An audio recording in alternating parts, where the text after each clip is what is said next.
భావ తీవ్రత ఉంది గనుకే 2018లో పోరాట యాత్ర చేశాం.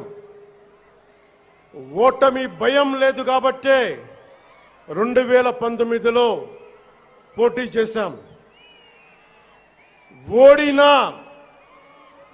ఓడినా అడుగు ముందుకే వేశాం. మనం నిలబడ్డాం, పార్టీని నిలబెట్టాం.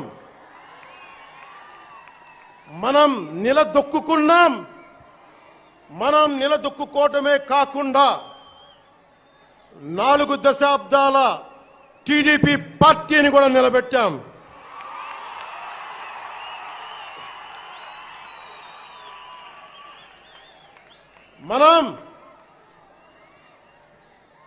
మనం ఓడినప్పుడు 2019లో మీసాలు మెలేశారు, జబ్బలు చరిచారు, తొడలు కొట్టారు, మన ఆడపడుచుల్ని అవమానించారు,